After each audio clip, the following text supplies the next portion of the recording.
Avant d'aller plus loin dans l'analyse, on va regarder le glacier actuel et on va essayer de faire une analyse morphologique sur ce glacier-là et d'essayer d'observer un certain nombre d'objets morphologiques. Donc vous aurez le cours encore une fois jeudi. Donc c'est peut-être des choses qui sont abstraites pour vous. Donc, pour vous aider, ce qu'il faut essayer de retrouver, c'est ce genre d'objets. N'hésitez pas aussi à aller sur internet, taper morphologie d'un glacier, vous allez avoir plein d'infos, plein d'images, plein de ressources potentielles. Essayez d'identifier par exemple le cirque glaciaire, la zone d'accumulation où on forme les glaces, la rimaille qui est la fracture sommitale, les zones de sérac qui sont des fractures au niveau de la langue glaciaire, et puis des moraines. Donc je vous laisse quelques minutes pour faire ça. Et puis on fait un point ensemble sur une capture d'écran. Voilà, donc passez 10-15 minutes pour faire ça, s'il vous plaît. Prenez le temps de bien regarder les choses. Allez voir en particulier sur Google Earth. C'est probablement plus pratique que sur ArcMap. Donc voilà, prenez quelques minutes pour regarder ça, essayez d'identifier ces différents objets, puis on se retrouve dans 10-15 minutes. Donc encore une fois, vous faites une pause au PowerPoint, vous allez travailler de votre côté, puis vous revenez, et on fait le point ensemble. Donc maintenant que vous avez observé par vous-même, on peut faire le point rapidement sur la morphologie actuelle du glacier du Zongo. J'imagine que vous avez pu observer un certain nombre de choses. Le glacier du Zongo, dans le détail, est constitué par deux cirques que je souligne ici. Deux cirques glaciaires qui sont des zones d'accumulation des glaciers. Si vous zoomez dans la partie sommitale, probablement vous allez pu voir une rimaille, la fracture qui délimite le cirque glaciaire de la roche sous-jacente. On a également la langue glaciaire qui s'écoule à partir de ces niveaux-là, en gros, avec des zones ici et ici de sérac, donc des grandes fractures, des grandes zones de failles dans les glaciers, qui sont, pour si jamais vous faites de l'alpinisme, des zones très dangereuses. On parle souvent d'effondrement de sérac lorsqu'on fait de l'alpinisme. C'est une des zones les plus dangereuses de l'alpinisme. Donc la langue glaciaire, bien actuellement, s'écoule à peu près jusqu'ici. Et puis au devant de cette langue glaciaire, on trouve encore une fois différentes moraines que vous avez ici, ici, et puis des lacs qui sont formés par les barrages associés aux moraines. Donc ça, ce sont vraiment des moraines très récentes qui ont quelques milliers, voire quelques centaines d'années au maximum. Donc voilà pour le glacier actuel du Zongo. Si on fait le calcul de la LEA, voilà ce qu'on obtient. On a une LEA qui est à peu près à 5270 mètres. Donc voilà, on a 3 LEA à 3 âges différents. Donc je disais 3 LEA à 3 âges différents, à 30 000 ans, à 10 000 ans et puis à l'actuel. Et en fait, on a aussi des photos aériennes depuis 1942 et un monitoring de la position du glacier depuis 1942 qui nous permettent de calculer l'évolution de la LEA de manière très récente et donc de comparer les choses entre 30 000 ans, 10 000 ans, depuis 1942 jusqu'à l'actuel. Donc vous avez dans le poly un tableau avec l'année, la distance du retrait du glacier depuis 1942, ça veut dire que en 2005, le glacier a remonté en distance de 600 mètres par rapport à 1942. Ça se traduit par des variations de l'altitude du front entre 1942 et 2005, vous voyez, d'à peu près 130 mètres. Donc pour calculer la LEA, comment faire? Réfléchissez un peu. Vous avez les variations d'altitude du front, vous connaissez la position du front actuel, on va dire, qui est à peu près de 2005. Donc vous pouvez retrouver la position du front en 1942 et puis reconstruire l'évolution de la LEA au cours du temps. Donc je vous laisse un peu réfléchir, je vous laisse un peu travailler. Prenez le temps qu'il faut, par exemple 15 minutes pour calculer l'évolution de la LEA depuis 1942 et puis on va regarder par la suite ce que ça donne. Donc encore une fois, arrêtez le PowerPoint ou la vidéo et puis faites le calcul par vous-même. A tout de suite. Donc si on regarde les calculs, enfin les résultats, ce que ça donne, donc là sur ce graphique, vous avez l'évolution de la LEA depuis 1942 jusqu'à à peu près 2005. Et puis actuellement, autour de 2020, elle doit être encore beaucoup plus haut. Donc on s'aperçoit que la LEA augmente continuellement avec une vitesse d'augmentation qui est de plus en plus rapide. On peut voir que sur la première partie de l'enregistrement, la variation d'altitude de l'air est relativement faible, puis vous avez une première phase d'accélération, et sur la deuxième phase, on a vraiment une vitesse qui est assez importante, puisque entre 2000 et 2005, vous avez quasiment 120 mètres de soulèvement de la LEA. Donc il y avait une question dans le TD qui était de prévoir quand est-ce que les glaciers allaient disparaître dans cette région. Eh bien, comment on fait d'après vous?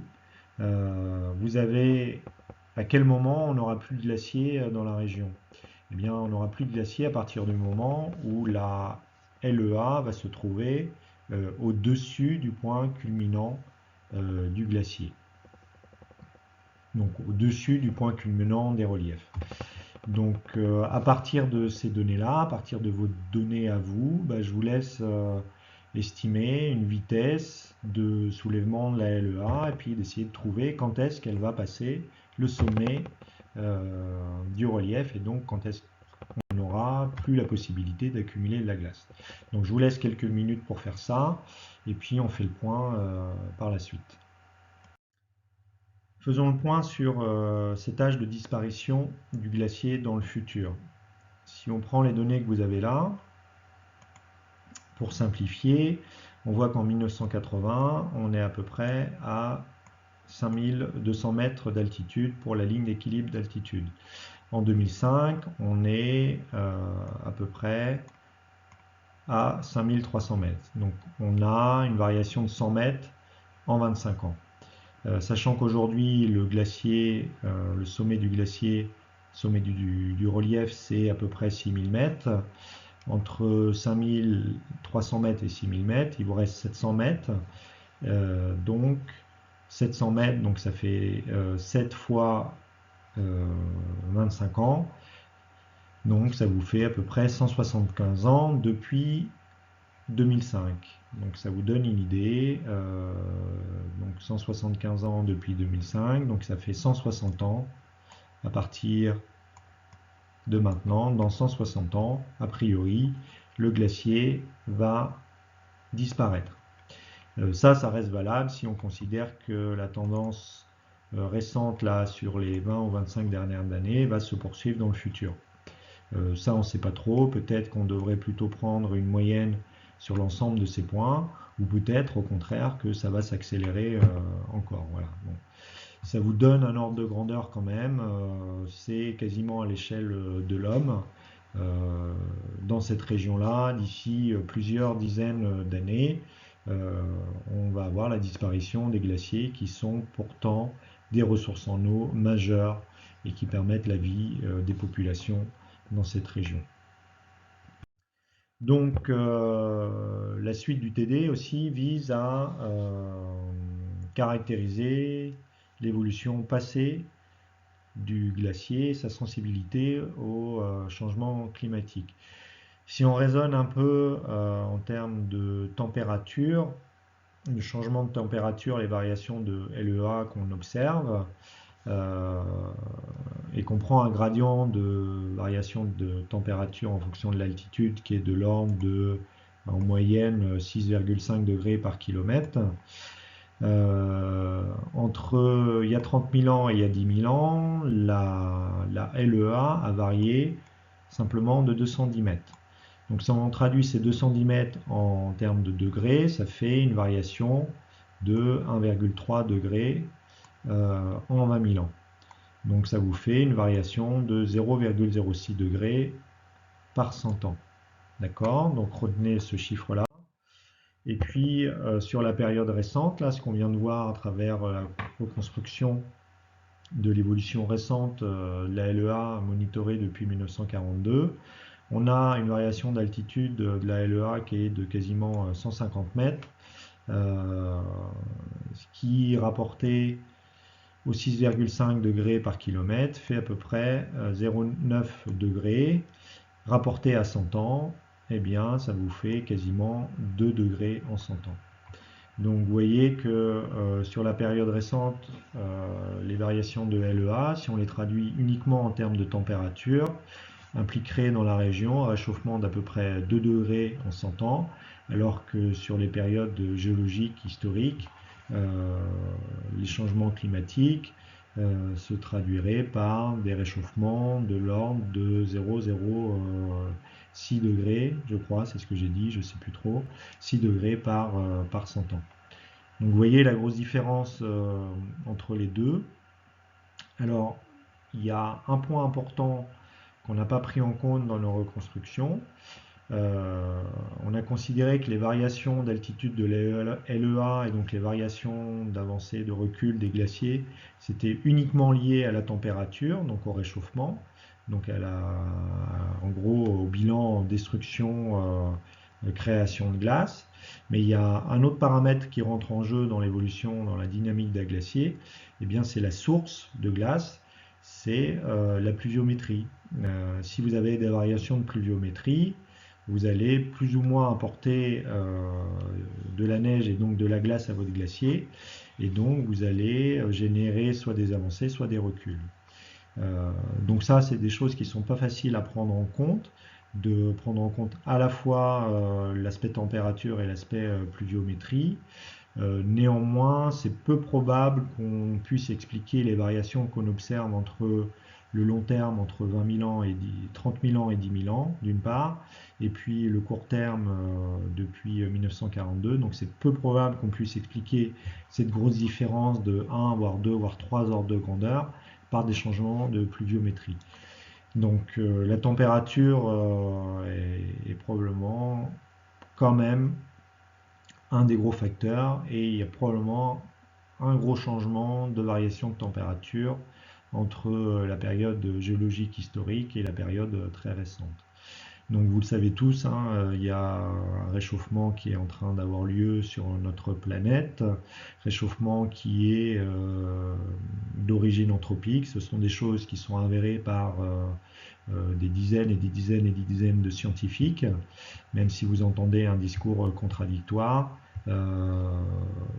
Sachez qu'il n'y a plus de controverse dans les communautés scientifiques à ce sujet-là. Donc il y a un réchauffement climatique d'ordre anthropique et là on vient de voir un exemple de ces impacts. Impact naturel sur un glacier tropical. Vous voyez qu'on accélère le recul de ce glacier et que cet impact sur cet objet naturel va avoir un impact sur l'homme puisque ce glacier va probablement disparaître dans plusieurs dizaines d'années, 150, 200 ans. On n'est pas très précis pour l'instant, mais ce glacier il va très probablement disparaître. Et donc, du coup, dans cette région, une des principales, si ce n'est la principale ressource en eau en période estivale, en période de faible pluviométrie, va disparaître. Voilà. Donc je vous laisse réfléchir là-dessus. On en a terminé avec le TD, j'espère qu'il vous aura intéressé.